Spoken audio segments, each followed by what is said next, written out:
Hi guys, this is Kicker22004. You're going to notice a window on the screen somewhere with a video of the actual Pi. So you can't close it, it's not an annotation, I put it in.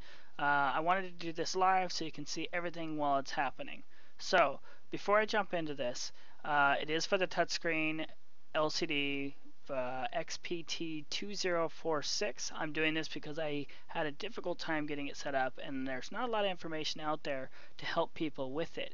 And the reason being is it's actually a knockoff screen from this one here, WaveShare board. So it uses the same chips, so it kind of helps to set it up. Took me a while to figure this out, so I just want to make an easy video for you guys to do that. So if you watched my little unboxing video of it, I had a few issues with the screen. One, that it flexed quite a bit. Fixed that with some spacers like I said in the video. Second one was the capacitive touchscreen, which I didn't know it was a touchscreen when I got it. It's not bad, it's capacitive, so it's a little stiff.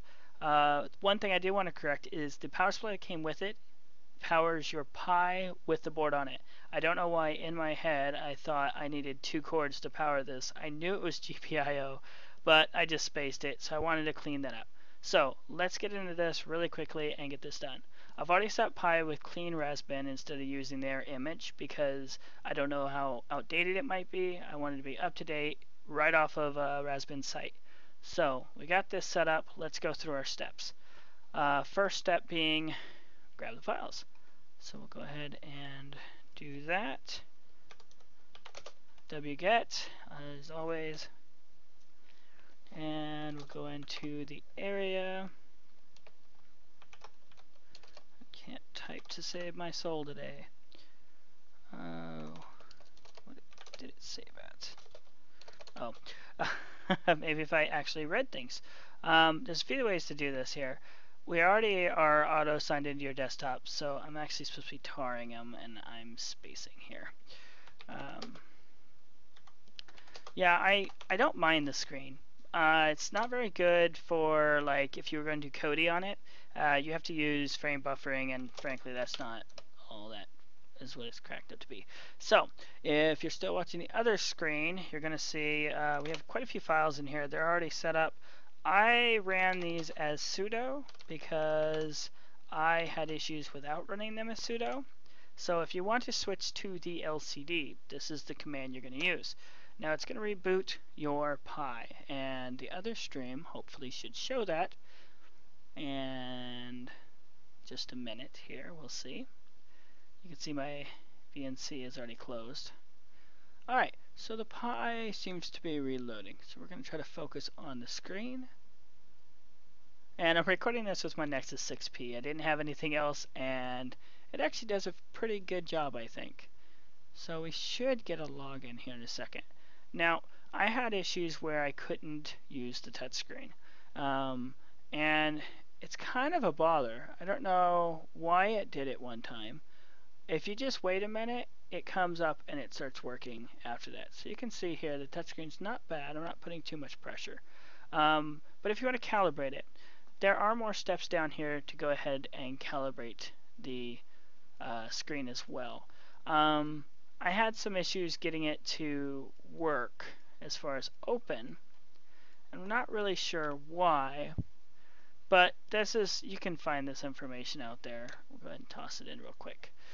But if you were to use it like so, it does actually do its job. Oh, I thought it did. There it goes. Oh, it's because I'm installing as well. It's a little sluggish. So we'll let this install really fast. Try not to make a super long video of this. And then I'll show you my reasonings for getting it. Sorry, it's getting a little late for me. Alright, so my issue with trying to calibrate it with their tool was it wouldn't open.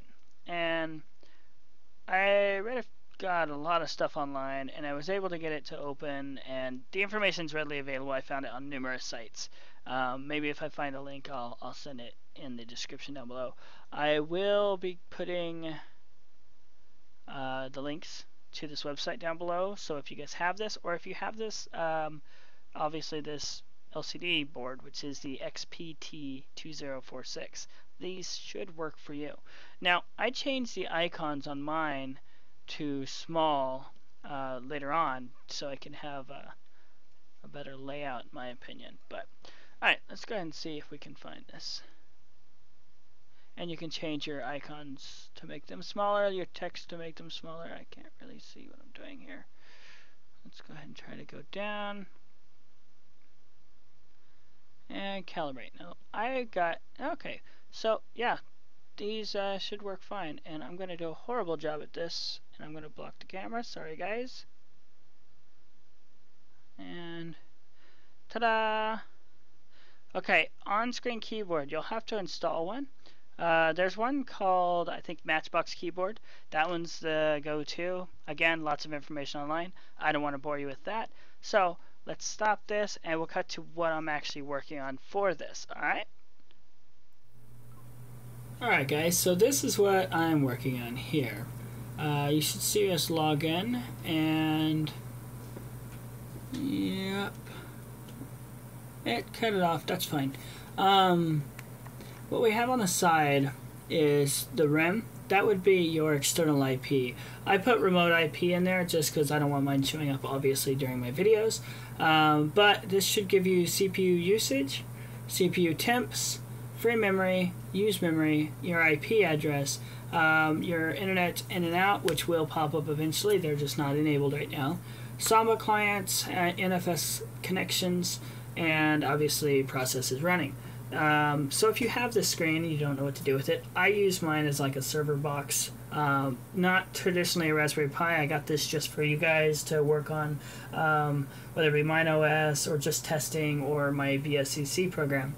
But I use my Odroid screen specifically for information, and coming soon to BSCC, more information is going to be displayed on it.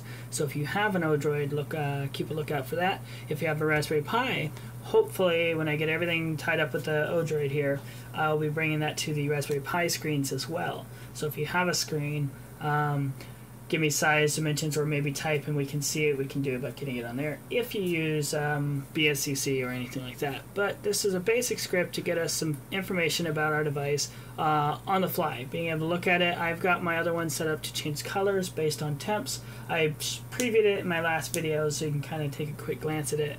But yeah, that's what I'm working on, guys. I figured I'd show this, and as always, thank you for watching. If you like this video, hit the little thumbs up. If you're new and you haven't subscribed, hit subscribe. I come out with random things. I hit this last week. I've been playing some Overwatch with my little brother. We're not fancy or any of that stuff, but we enjoyed playing, so I figured, well, I might as well stream it. So anyway, guys, as always, thank you for watching.